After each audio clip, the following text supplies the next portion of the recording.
जय माता जगदम्बिका, जय जगदम्बे मात। दया करो मुझ बालक पर, रखो शीश पर हाथ। माता जगदम्बा को बारंबार प्रणाम। और सभी सत्संग प्रेमियों का स्वागत है। सभी को सत्संगी प्रणाम। वैसे नवरात्रि की आज पंचमी तिथि है। चतुर्थी तिथि का क्योंकि समय का ह्रास होने के कारण तिथियों में जो है चतुर्थी तिथि बीती रात को ही बीत चुकी है। चतुर्थी तिथि नवरात्रि की माता कूष्मांडा की प्रार्थना के लिए बताई गई है, उनके पूजन के लिए। तो माता कूष्मांडा को, जो माता जगदम्बा की शक्ति स्वरूप हैं एक, उनको मैं प्रणाम करता हूँ। पुनः पुनः प्रणाम। माता कूष्मांडा को प्रणाम, नमन। और आज रविवार दिनांक 10 अक्टूबर उदया तिथि पंचमी होने के कारण पंचमी तिथि को माता स्कंद माता के पूजन अर्चना का विधान है। माता स्कंद माता को मैं बारंबार प्रणाम करता हूँ। माता मुझ पर कृपा करें, दया करें। मित्रों, सत्संग में कुछ अच्छी बातों की चर्चा होती है। जिसे कल मैं चर्चा कर रहा था कि अपने ही घर से, अपने ही गृह से भले कार्य वो कैसे छोटी छोटी बातों में आरंभ किया जाए। अच्छी बातों को, सत्कार्यों को, सत्कर्मों को। और आज उसी का थोड़ा सा विस्तार करते हुए ये बताना चाहता हूँ कि घर से बाहर 2 कदम निकलकर भी हम कैसे जो है कर सकते हैं, बशर्ते हमारे मन में चाह होनी चाहिए। देखिए, दान पुण्य कई चीज़ें बताई गई हैं कि जिनके द्वारा हम घर में तो अच्छा कार्य करें, घर में अच्छी शिक्षा दें बच्चों को, अपने आप में अपने मन में सद्भाव लाएं। पर थोड़ा बाहर भी निकल करके अगर कुछ सत्कर्म किया जाए तो ये इस सत्कर्म का प्रचार प्रसार धीरे धीरे बढ़ता जाएगा।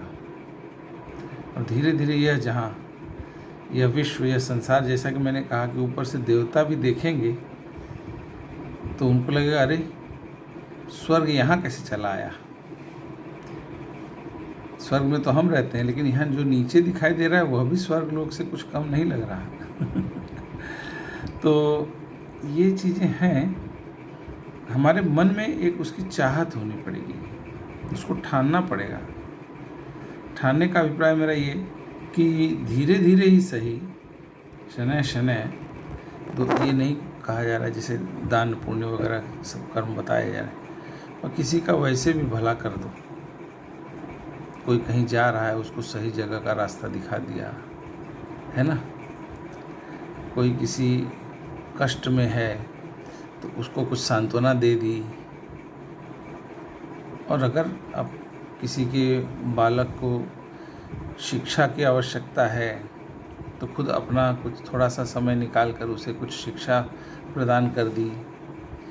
तो ये छोटी छोटी बातें हैं जो समाज में भलमनसाहत का प्रचार प्रसार करेंगी, जिसे मैं सत्कर्म कहता हूँ।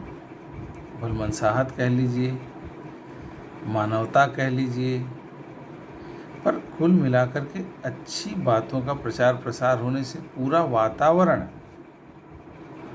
जो है वो अच्छा हो जाएगा।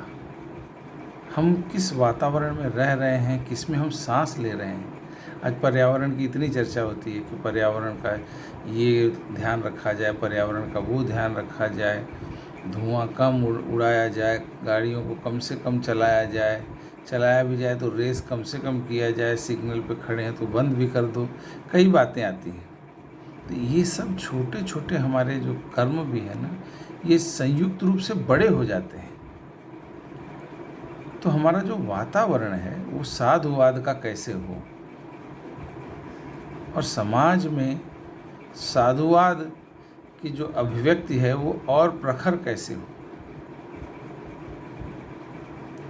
कोई आवश्यक नहीं कि गेरुआ वस्त्र धारण करके सभी जो है सन्यासी साधु बन जाए, नहीं, ऐसा नहीं है।